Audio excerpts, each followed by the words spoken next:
टिप्पणी है भाई, जिस व्यक्ति के ऊपर इतने मुकदमे हो, अब उसको क्या कहा जाएगा? अब वही बता दें कि उनको क्या कहा जाएगा। तो बहुत हास्यास्पद बात है कि अब तक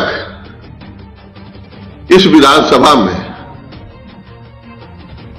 जो लोग अनलीगल कार्य ही किए, अनलीगल लोगों को परेशान किए, अनलीगल तरीके से सत्ता का दुरुपयोग करके लोगों के ऊपर फर्जी मुकदमा लगाया, गांव में गोलबंदी किए, आज वो लीगल नोटिस की बात कर रहे हैं, जिनका कार्य ही अनलीगल।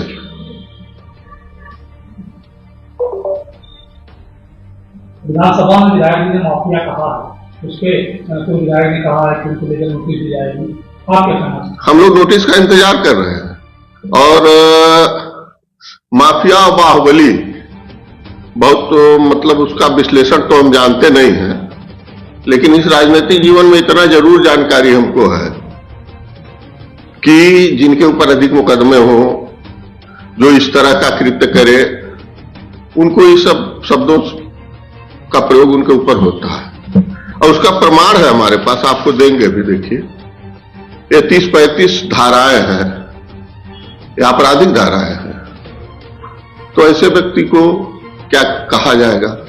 अभी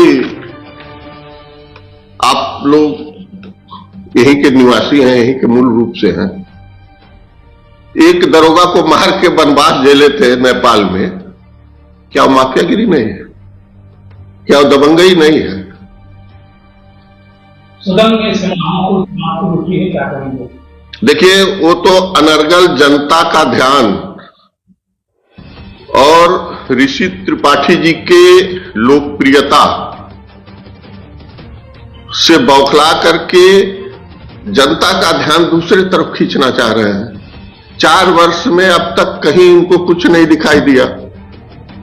सिमरावा पुल जो है, माननीय मुख्यमंत्री जी से माननीय विधायक जी मिले थे और स्पष्ट माननीय मुख्यमंत्री जी के कार्यालय से उस पर आगड़न और सर्वे की रिपोर्ट अधिकारियों से, सिंचाई विभाग के अधिकारियों से मांगी गई थी।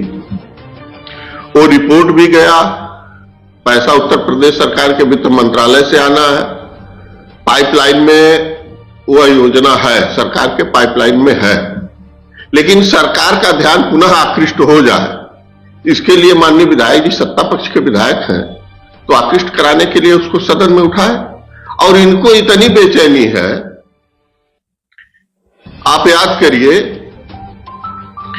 कि लगभग 30 वर्ष पहले जो 50 से 60 गांव की सिंचाई करता था रोहिन बैराज, 30 वर्ष पहले टूट चुका था, और दोनों लोग सत्ता के विधायक थे, कांग्रेस वाले नेताजी भी और एक नेताजी और यह अपने आप को भले दूसरे दल के विधायक थे, लेकिन उस समय के तत्कालीन चीफ मिनिस्टर जो अखिलेश यादव जी थे, ये कहते थे कि हमको छोटे भाई की तरह मानते हैं। लेकिन उसका कार्य कब प्रारंभ हुआ, पैसा कब स्वीकृत हुआ? जब योगी जी की सरकार आई। सिमरावा की बातें जरूर करेंगे, लेकिन चाणक्य का पुल बन के अप्रोच के बिना खड़ा था। दोनों लोगों के विधायकी का कार्यकाल समाप्त हुआ 15 साल, और इस लड़ाई में कहीं न कहीं सत्ता में दोनों लोग इन्वॉल्व थे कि हमारा व्यक्ति ठेकेदारी करेगा, अप्रोच बनाएगा, हमारा व्यक्ति बनाएगा। वो 15 वर्ष अप्रोच नहीं बन पाया। आज योगी जी की बात कर रहे हैं। जब योगी जी की सरकार आई, जब माननीय ऋषि त्रिपाठी जी विधायक हुए, तो आज उस पर अप्रोच भी बन के तैयार है, इंटरलॉकिंग भी होकर तैयार है, जो शेष काम है मार्ग को जोड़ने को वो भी प्रगति पर है।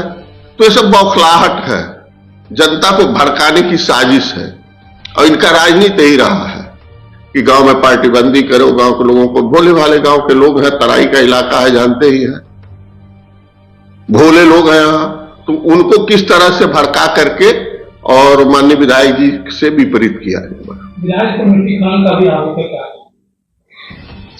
देखिए, आरोप तो उनका आरोप है, माननीय विधायक जी, मिट्टी देख, पहली चीज कि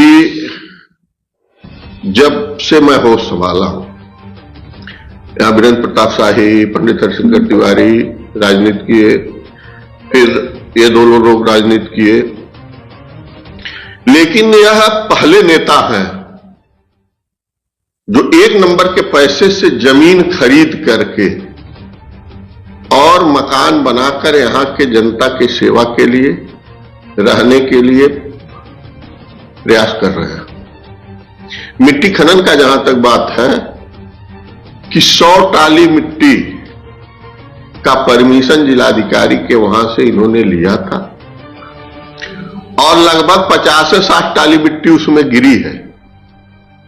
बाकी वैसे है, वो परमिशन का कागज भी है, हम आप लोगों को दे भी देंगे। हाँ, यह जरूर है कि जिस समय उनका मकान बन रहा था,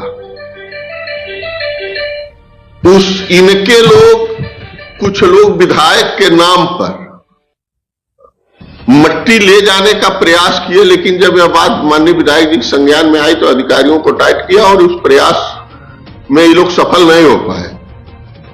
और यह एक बौखलाहट है।